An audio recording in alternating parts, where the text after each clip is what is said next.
Hi, I'm Liz Cully, and welcome back to Cool, Cool, Cool. Each week, I give you a glimpse into what I think is cool and chat with a ton of people that are definitely cool. No topic is off bounds unless I guess it's not cool. Welcome to Cool, Cool, Cool. Sex work is one of the oldest professions we know of. Between religion and media misogyny, consensual sex work has been vilified, demoralized, demonized. And I think it's potentially gone so far that it's hard to repair that narrative. I want to quickly make a distinction that I am talking about consensual sex work. I don't want you to put it all together like some folks have. I'm not talking about sex trafficking and slavery. I'm talking about consensual sex work. People who feel comfortable and enjoy using their sexuality as a profession. And many people do. And I applaud them for that. I remember following some local controversy during the pandemic at a very famous strip club called Cheetahs. And, they were open for a little while when some spots were not supposed to be open, and then they were closed. The management changed, and a lot of the dancers, many of them who had been working for a very, very long time and also had held out during the pandemic, were laid off. I was looking at some of their stories on Instagram and TikTok and heard a couple of interviews on podcasts. And, like a lot of people in the nightlife world in many, many industries during the pandemic, they could not work. And so they turned to direct to consumer opportunities. You saw many musicians release, paid for DJ sets and music. But you saw a lot of sex work go to OnlyFans, and OnlyFans was really positioned perfectly for the pandemic. It's direct to consumer. It's private. People can do it from the safety of their own home. I've talked to many people about how OnlyFans has really saved them financially, right? Even my friend Tasha Rain, aka, her name's Rachel, aka Tasha Rain, who just recently wrote a book. But, OnlyFans has been incredible for her because she wasn't dependent on a lot of the traditional, pornography studios and dealing with all of that. She could really take her work into her own hands. OnlyFans has become something that many people know about it. We have Real Housewives on OnlyFans. We have, Drea De Matteo from The Sopranos, who has made headlines in the last couple of weeks saying that she has to be on OnlyFans because she can't work. And, the strikes, but also she refuses to get vaccinated, which many TV and film sets require that so they don't continue to spread COVID-19. And all of the subvariants, but whatever, that's how she wants to make her money. And, she's a big consumer focused TV personality. The only thing about OnlyFans is that, anything direct to consumer, you can lose some power. You're dependent on the platform. You're dependent on the security of that platform. People can screenshot stuff. You can get stuff leaked. People can use that to, humiliate you. All the stuff that, comes back to, quote, haunt us. But I learned about a new platform while getting my hair done, which you'll hear all about, created by two women who are really taking that sort of OnlyFans model of putting the power back into the hands of the content creators, but giving them a ton more autonomy and security around how they interact with their fans and followers. I always like it when I'm in the salon and somebody's actually the most attractive person I've ever seen in my life sitting next to me while I look like a drowned rat, but that they end up being amazing. That doesn't always happen at the salon, I am often the drowned rat myself, though. Have you ever seen that meme where it's me at the salon and you just legitimately look like a Chucky doll that's been dragged on the freeway? Oh my God, 100%. And just the shock when you've been laying at the basin for 2 hours and then you walk over to your chair and you're like, holy fuck, this is the current situation. Maybe Aaron fucks with the lighting so that we feel so good when we leave. I don't know. But Aaron had you were, I think, over, maybe your highlights were being dry. I don't know what was going on. You and I were sort of circling each other. And Aaron's like, babe, you have to ask Michelle about what she does. I don't really get it. She's like, kind of like, I don't really get what you do, but I know it's cool and you should talk to her. And I was like, okay. And then you described Sunroom, which I was just like, fuck yeah. I know. I loved it. I love it when someone gets it though, as well. I mean, most people do get it, but I think people can come at it from all different sides of the fence, from different perspectives. Well, when you're at a cocktail party, how do you describe it? In a really easy one sentence at a cocktail party, I would describe it as a chic OnlyFans. But yes. Because I think that's just an easy way for me. Not much else really needs to be said. You get that it's a place where creators come and make money, that maybe it's not as hardcore as OnlyFans. And I think that's the easiest way for me to just quickly put it out there. But in saying that, I still don't love that way to describe it, because I don't want to imply that OnlyFans isn't chic. And people can twist your words a little bit. And I don't want to stigmatize any of the creators on OnlyFans, because I hate that. But it is an easy way for me to just quickly get someone to understand what it is. But it also might be a risky way to describe it, because we have so many differences to OnlyFans. And so I wouldn't want someone to think we're too similar. Right. To that kind of a platform. But it is such a big conversation what Sunroom is. It's pretty nuanced, because the inspiration was definitely OnlyFans. It was okay, creators are making a shitload of money on this platform, but we're hearing that their content's being leaked. They're being judged. They don't love maybe how it feels. Can we fix those things? And then on the other side of the fence, we kept hearing from people on social media, I'm being trolled, there's inconsistent censorship, I'm not being paid for all of this creative time and effort that I'm going into. So we are a blend of Instagram and OnlyFans. So sometimes I'll say it's a chic version of OnlyFans. Other times I'll say it's a paid private version of Instagram run by women. Which I love. I think when you and I talked, I think one of the things that struck me as, well, many things impressive, but what I kind of stayed with me was this. And you'll have to describe it, because I think I was describing it not correctly for the last year and so forth. But your sunburst technology, where you have created something almost like a filter that when somebody goes and tries to take a screenshot and a video share of somebody's content on Sunroom, it almost looks like a sunburst. Is that right? That's right. It's called Sunblock. Oh, but I actually fucking love Sunburst. But you're right. So when don't make me an ambassador. I'm out here just fucking making shit up. But anyway, yes. But the concept is totally right. Okay. So we invented this technology. We own the patent for it.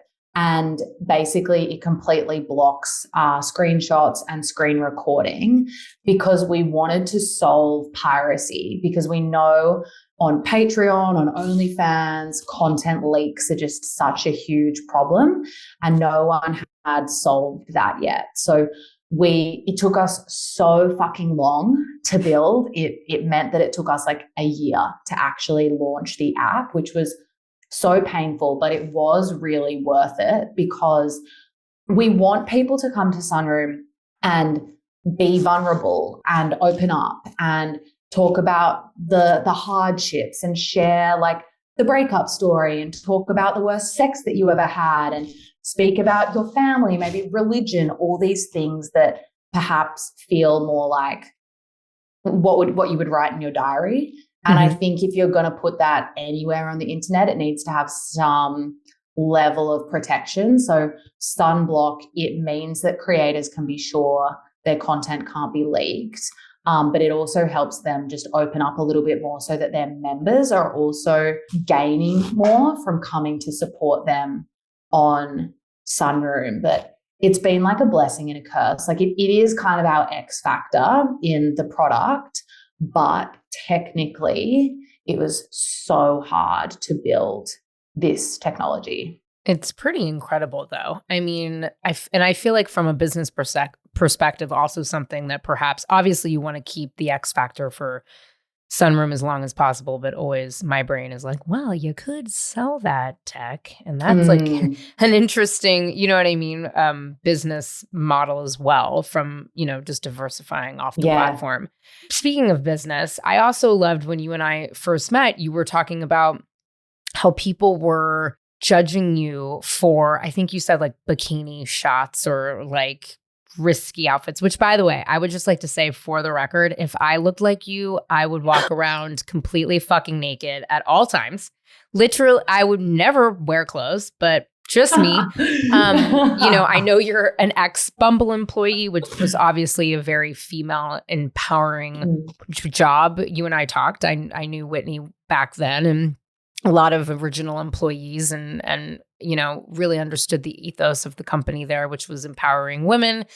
Bumble's obviously a huge, what a place to learn, I think, about tech and women-focused tech for you. But I think you can't always control that, right? I mean, I get a lot of backlash, not because I'm flaunting my body on the internet, which, you know, there was a time, Michelle, but that time was before Instagram. But just that I'm, you know, oh God, you're an executive at this company, but you have a podcast and you talk about sex and you talk about your life and this and that. And I'm like, well, why can't I do both? And it was interesting. I remember you saying like, or I think you had somewhat of a viral, was it a Twitter thread where you were like, what the fuck? Like, why can't I wear what I want to wear? And why is that affecting my business? Are you using Sunroom now still? And how did that also shape the technology, your experience by being judged for how you behaved on social media? Yeah, such a good question. I think when I was first deliberating if I would show more of myself, like physically on Sunroom. So on Sunroom, the furthest you can take anything is topless. So you can't do full nudity, but you can do topless content. It's almost like free the nipple built into a platform, and we just don't think boobs are a big deal. And I had been thinking, would I do topless content? And I think as, you know, the co-founder of this platform, you need to like eat your own dog food. Like you need to live and breathe this product. And if I'm going to be sitting on calls talking to creators about how they can feel safe if they do want to express themselves in that way, I felt like I should feel safe as well. So I'd shared bikini photos on Instagram before, and I had received this DM from a dude, obviously, saying something like, you know, you're an exec. This is when I was working at Bumble. It was like something along the lines of, you're an exec. Do you think you should be posting content like this? And it really pissed me off because I'm like, like I'm in a fucking bikini at the beach. Like it's not my problem how this makes you feel. But it really stuck with me. And I ended up using it as like this launch pad. Because I did decide to post some topless photos on my Sunroom, very light and cheeky. It's literally just me in club bathrooms with my friends flashing my boobs. I'm of the view like these boobs are only going to get worse looking as I get older. So I may as well take as many fucking photos of them right now in their current state and see if people pay to see them. So I did it, and I posted a tweet, and it said, a guy once told me I shouldn't post bikini photos because I'm a CMO. I took his advice and posted my boobs on Sunroom instead. And it made me so much money because it was also like, I loved telling people, I loved using this moment as a way to tell people I was doing that, because I created a bit of a story around it and was like, you know, maybe I had the potential to be like this guy back in the day. Like maybe I would have actually looked at some women and judged them for how they use their body and their beauty. Maybe I would have, passed judgment and thought, why are they doing that? Should they be doing that? And I think for me, those thoughts were probably coming from a bit of a place of insecurity and potentially internalized misogyny. And it wasn't until I like started working in this space and actually felt how great it felt. Like guys are going to stare. They're going to stare anyway. They're going to sexualize you anyway. Like you may as well grab the bull by the horns and make some cash from it whilst it's happening if you want to. And I never would have done that if it wasn't for sunblock. Like I've thought about it. Like, would I care if topless photos of me were leaked publicly somehow?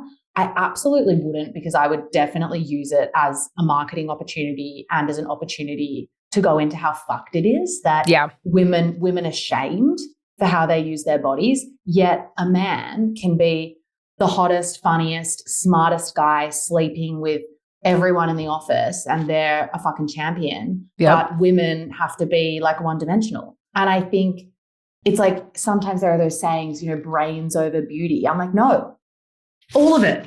Like we've all got a brain, we've all got a body, like beauty is in the eye of the beholder. I think it's about just use what you've got. You don't have to use all of it, but if you want to, you can. Yeah. I love it. And again, I look at photos of me, like my wife made a really ridiculous t-shirt of me, like all of the eras of my life for my birthday.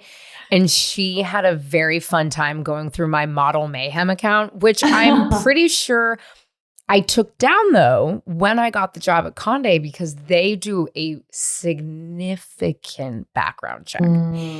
And it's funny that you say that a man was the one that went into your DMs. I actually thought it was going to be a woman. And I'll tell you why. Because I dated this woman who was a couple years older than I was right before I met my wife. And she had Googled me. And she works in the same industry as I do. Or I think she did. I think she's changed now. But I'll never forget. It was a New Year's Eve party, I believe. And we're like both drunk. And we're like dating. We're like making out at this house party. And she goes, I Googled you. I was like, okay, like cool. By the way, I'm 27 or 28 years old. I was like, okay. She's like, I saw this picture, and she holds up her phone and it's a picture of me. And I had done whatever it's called. Oh my God. FHM, like hometown hotties or something, which by the way, it's not on the internet anymore. And I'm sad about it because I fucking looked the best I will ever fucking look. And I was also a Hubba Wheels girl of like 2004. And it's a picture of me in underwear and I'm holding like a skateboard across my boobs. Again, I had no makeup on. I look back at that picture and I'm like, okay, first of all, I look really young. This is crazy. But I had no makeup on. And to be on the back cover of Thrasher fucking magazine, basically naked with no makeup on, is such a flex. I'm like, this is the shit. I scrubbed it off from the internet, but I remember how hurt and upset. And she's like, I would never hire you. And I really think this is going to affect your career. What? I know. And I was sleeping with her. Even worse. Women against women. Worst crime of all. Yeah. And I remember just being like, oh my God. And I felt so terrible about it. And now I'm telling my Pilates instructor, who somehow went viral on Instagram for her Pilates, her body is the sickest. I was like, girl, go on Sunroom. Go on OnlyFans. Make yo money. Because you're right. I will never look the same. I wish I hadn't been so mean to myself about these photos. I felt good about it at the time. And you were right. You only get older. And it's like, I don't know. I know. Like, who fucking cares? My co-founder and I were speaking about this earlier. We were talking about like the foundations of Sunroom. And just when we were doing all of our research early on in the piece, there's this book called Erotic Capital, and it basically just goes into how like women hold so much more power in society because of their body and beauty, but the patriarchy have really just shut it down to like hold us back, because if we were able to just embrace all of it, we're unstoppable and men can't really rival us, because like women don't desire men's bodies, generally speaking, in like the same way men desire women's bodies. And just how, it's kind of society has just kind of set it up to stop us from accessing maybe like, I don't know, financial opportunity, just like empowerment, I think, in general. And you're right. Like, I think even with I've definitely judged back in the day, and it's come from like internalized misogyny, the way that we've been brought up in this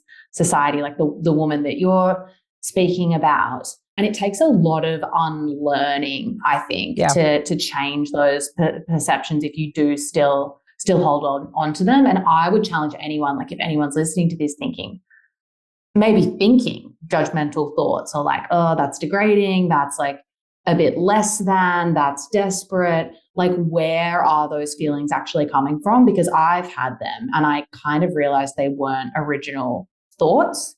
They were almost just how I thought I was meant to think about things.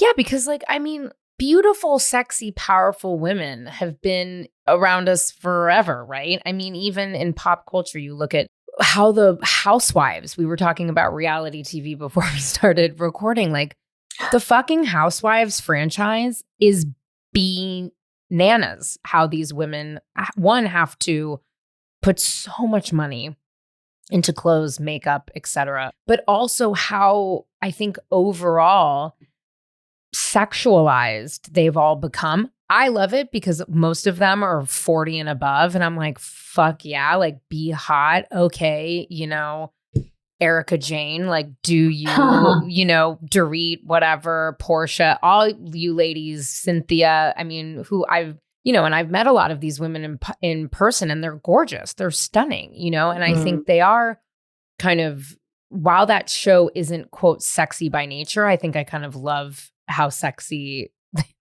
all of their characters really have become. But it's not like we're not surrounded by women of all age being sexy and using their power in that way. It's just, I think we all, the second it becomes not like normal, not widely accepted, we start to really put it down in an extreme way, which is fucking crazy. I think that even reality TV is such an interesting one because like the thing people are fascinated by as well is just watching these women live out their lives. And I think the reality TV genre, like that's the whole appeal, is you get this inside look into someone's drama, gossip, the bitchiness, the highs, the lows, the glamour. And honestly, that's kind of what I would say Sunroom is about. Like, it's not just like the sensual stuff. That's kind of just one piece of the pie. It honestly, sometimes we describe it as like people are running their own mini reality TV show through the app because it's just so raw. I mean, reality TV is scripted, but like it's very unscripted. It's very gossipy. It's very juicy. And I was speaking to a creator before this actually, who just didn't believe she could actually make money in this way. Like when she heard about Sunroom and heard people were making like $5,000, $10,000, whatever, she thought we were lying and that those numbers just couldn't be real and why would anyone pay for that? But I just think it's interesting to like watch this exist on Sunroom, that it almost is reality TV-esque and that people are actually willing to pay to see inside someone's life. But I think another really big hurdle that we face is because we are set up, we're only for women and non-binary creators to make money. So anyone can download the app and subscribe to someone to support them, but only women and non-binary creators can make money because that's the category of creator that we believe are like most held back by these stigmas and are most judged for using their body and their beauty and everything and putting a price on their content.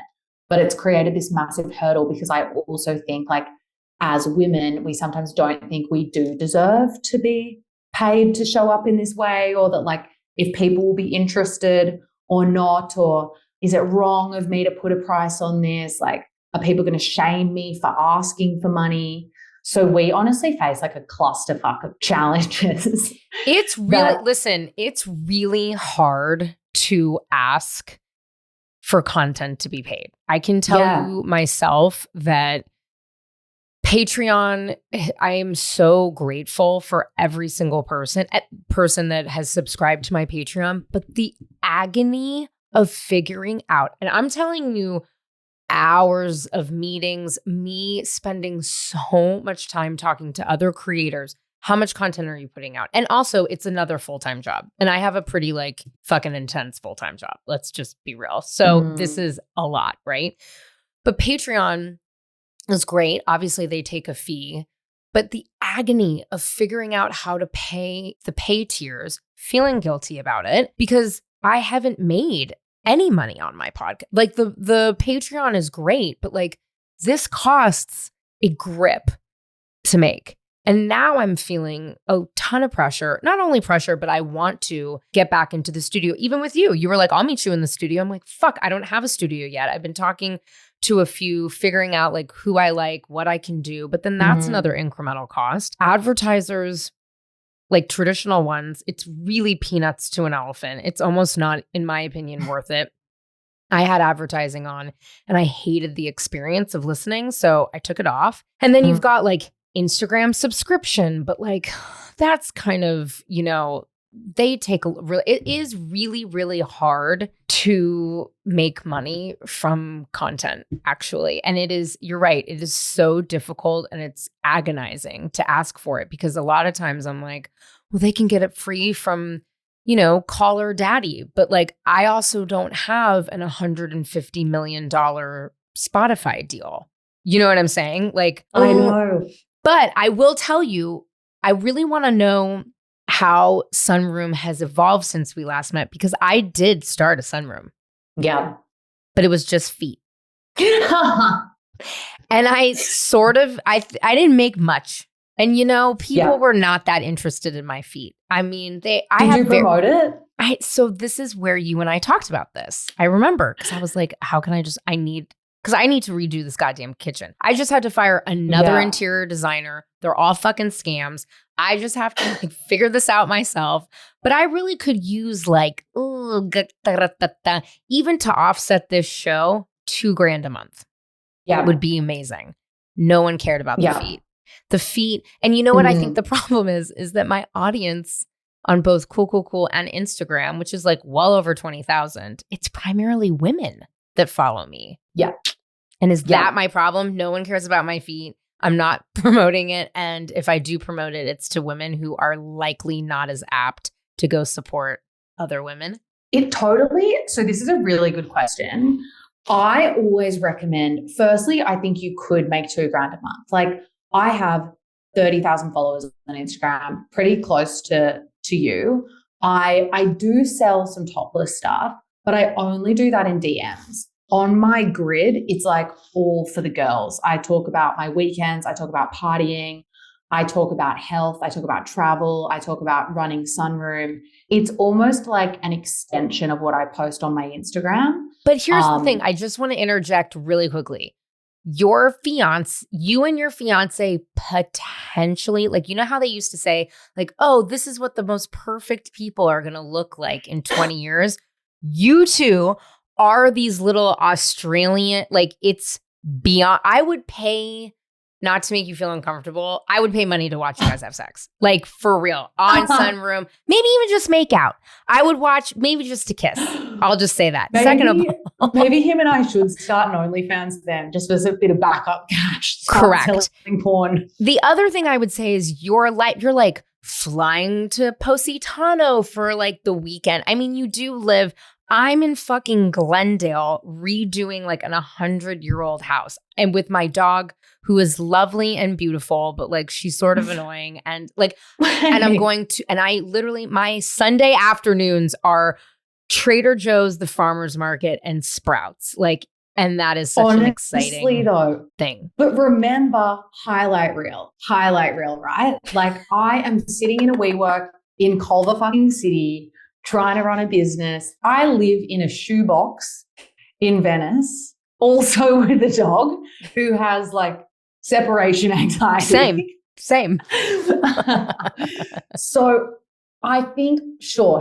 I definitely post like my Instagram is so glam. And I feel like I couldn't really show up as this scared founder version of myself. I felt like I built this profile where like it was the Bumble girl. Like I was hired early at Bumble, launched Bumble into Australia. It like changed my social media game for sure. Yeah. And it made me feel like I had to be this perfect businesswoman who just like had it down. And then I started my own company, had never felt more uncertain or insecure because like I wasn't even sure if it was going to work. Am I proud of myself anymore? Am I proud of what I'm doing? And I didn't feel like I could tell that story on Instagram because will creators see it and not want to use Sunroom? Will potential investors see scared Michelle and like not want to give me money? So I started using my Sunroom as a place to like share more about how it's really hard. Like I would literally talk about the kinds of money that we were turning over and like the money that creators were making, and made it more like, I also speak about like career confessions and stuff that I would never share on Instagram because I don't want certain people to see. But I guess what I'm saying is to attract, and most of my subscribers on Sunroom are women. Okay. But what I did to get them was I actually lowered my membership price because I just felt like I want to produce business content like for the girls. And I know that so many young women might not be able to spend $10 a month, $15 a month on like one person's content. So I dropped my membership price to $4 a month and completely repositioned my Sunroom as like, just buy me a coffee. Subscribe to my Sunroom account, buy me a coffee a month, and like you get access to all of this content. And since doing that, I have gained so many more members on Sunroom, like the most I've ever had.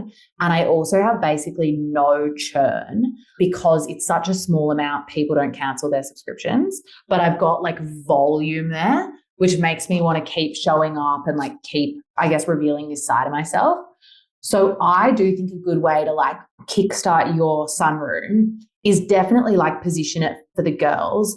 Consider doing something like buy me a coffee a month and just see what happens. But also ask them on Instagram, like, I'm thinking about sharing A, B, and C. What else would you want to see? Got it. And then like regurgitate it back to them so they know that you've really considered them and that you're actually going to be posting about what they want to see. Like, I think it would be interesting to hear about why you fired your interior designers. Oh my God. You know, like maybe there's goss there.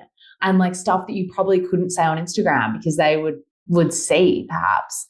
And I think doing that, I always say to creators, like you just want to get people in the door and start to get a bit of momentum there, because then you will show up in the discovery feed on Sunroom and maybe some random dudes will find you. And then you could have some custom experiences set up that are a higher price. Like this is exactly what I do. I just have some additional services that are more like $100, $300, where you can buy packs of my spicy content.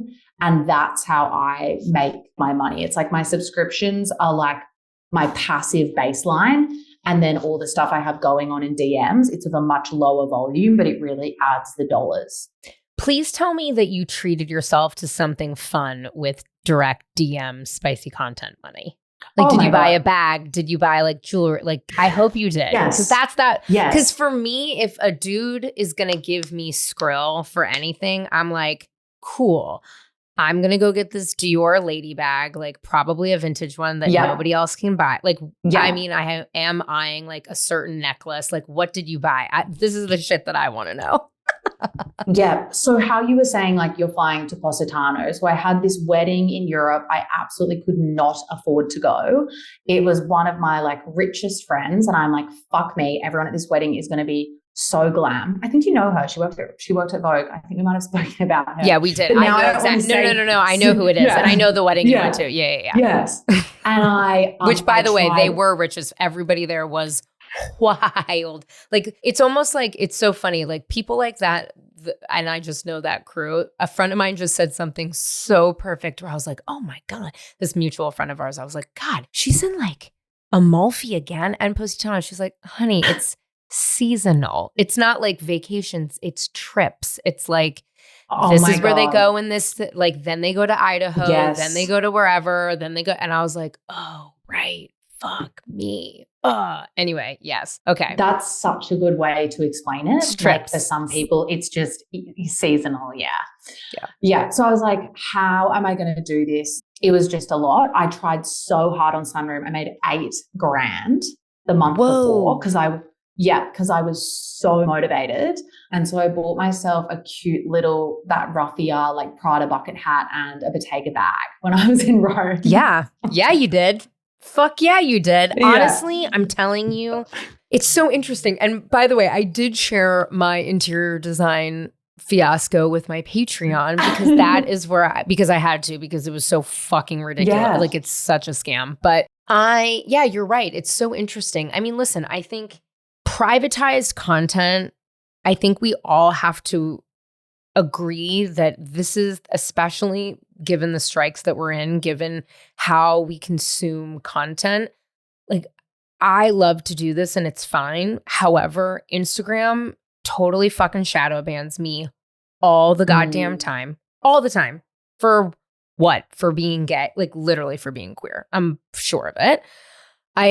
It's such a bummer. So like, to be that beholden to an algorithm is really scary for a lot of people. So, and that's why I got so excited when you explained to me what you were building, because I'm like, yeah, fuck yeah, that's like exactly what people should be doing. I just was a little discouraged that my feet pictures weren't yielding me thousands of dollars, but I'm open to reinvigorating my sunroom. It's there. I have an account. And seeing if people, you know, want more than I don't know. What do you find though? Like, who are your top 3 biggest creators on Sunroom, and what is their vibe? Okay, so one of our biggest creators, she only has about 140,000 followers on Instagram, so it's not like a huge amount. Okay, and she makes tens of thousands a month, and she does have giant boobs. Like, I'll just cut to the chase, but she can't exist on TikTok because she's so curvy. So she's got these natural big boobs, and she was doing a lot of lingerie educational videos on TikTok. She got up to 400,000 followers and they banned her account. And she just can't set up an account there. And we've actually used her in our content, and it is so fucked. Like, she's fully clothed, just has cleavage, and our Sunroom account actually also got removed 3 times. And it was each time we used her, it was like her face is on fucking TikTok's wall. Like, this girl can't exist. And so she came over to Sunroom and was like, well, I can't post. She describes herself as a full bust educator. She was like, I can't do any of this content on TikTok anymore. I'm going to do all of it on Sunroom. So she just posts all lingerie hauls. She doesn't do topless. She's always just lingerie hauls. And then she does loads of chatting in DMs, but she also answers a lot of juicy questions. So guys definitely do like to look at her. They want to know about her relationship, about her sex life. So she will, on Sunroom, you can submit anonymous questions. So she will always get questions like, does size matter? Like, how many sexual partners have you had? Like, what foreplay do you enjoy? More of this like juicy questions. And she makes tens of thousands. There is another creator. I love this one. Her TikTok name is Pottery Girl, and she is an artist. She just blew up on TikTok for spinning wheel, like pottery wheel, using the clay. And people find pottery really sensual. And we had no idea. Like, she came on Sunroom and made like 12 grand in a month. And we were like, who is this girl? And then she just kept making more and more. And she's also always fully clothed. And these dudes love watching her like slap the clay down and like pull it, because it looks like a bit like a dick. Yeah. And like, guys they're so basic. Like, basic. Are you serious? Like, they just want to watch her pull some clay. And she's like, I've made more than I ever have from my pottery on Sunroom. But then there's like, it is kind of varied, but I will say, like, we kind of think about Sunroom more as like this wheel. And it's like how I was talking about people being multidimensional. Like, it's really important to bring all of yourself to Sunroom. I'm not saying like you just have to do sensual, and like you definitely don't have to do topless. Like, a lot of creators don't at all, and they are our highest earners. But you do have to be like sex positive and a little bit bring like that side of you to Sunroom as well as like everything else that you do. One last question because I forgot to ask, and maybe I just don't get the tech. When you like somebody buys a pack or they buy a picture or whatever, and because of sunblock, they can't take a screenshot. Are they only allowed to see that content within the app? How does that work? Yes. So you just like download the app and then you can scroll, you can browse on Sunroom. Like it's free to download, free to browse. And yeah, all the content is just there. You can't screenshot it. You can't save it. Even if someone sent you like a personalized video in chat, it would just always kind of exist in chat, but you wouldn't be able to download it or screen record it. I love it. I hope everyone listening goes and fucking makes your coin on Sunroom. I'm going to diversify my content and I will not just have feet. I have great feet though. Like just to say, and I get really cool pedicures. It's one of I get like the most insane multi-dimensional glitter. Anyway, doesn't matter. Whatever. Just saying, anyone out there into feet. I'll help you. Okay. I'll help you. Tell me when you're ready to go. And also anyone listening, like we're a very hands-on team. So always here to help. And we run workshops and like tutorials all the time. Well, that's what I love about even in your Instagram content. You always show like all the different things that you do to help creators. Because I will say I've been like in the creator funnel of Meta, and even before TikTok when it was Live Me and I had a show there. I've done all the goddamn shit and it's fine, but it makes such a difference when the people who actually work at the platform are helping you to succeed because one, it's a wheel, it helps everyone. But there are things you just don't intrinsically know because you didn't build the tech and you don't know you know what I mean? So I think it really helps. 100%. Oh my God, I love that we finally did this. I know. Yay. Thank you so much for having me. Listen, I need a new kitchen. I spilled wine all over my brand new velvet chairs this weekend and I'm panicked because I feel like I need to recover them because I put wine away on them and they bleached the velvet and I'm having a fucking meltdown and it's going to cost me a shit ton of money to recover them. I would like some additional income. After this interview, I am seriously considering Michelle's offer to go back on Sunroom and potentially take some pictures. Though I do really love this idea of, buying entrepreneurs coffee. I think having that direct line to people in your industry for advice is fabulous. And you should buy somebody a coffee. One, it's polite. But two, I think, it is really hard to monetize content. I'm sure it can get almost like mind numbing how much content creators complain about it, but it is true. It's a ton of work. Obviously it's passion, you have to have it. Listen, it is 12:15 on a Sunday and I am recording this right now. I have been up since 7 o'clock in the morning trying to edit videos, edit clips, get ahead of schedule with the podcast, but it's hard, and it's also really hard in a climate where different industries from automotive to entertainment are going on strike. It's hard. It's hard out here. So I do love this opportunity that Michelle is providing content creators to have more ownership of their content and monetize in different ways. Check it out. Definitely think it's really interesting. And also at the end of the day, I just love talking to female entrepreneurs, especially in tech and in the internet.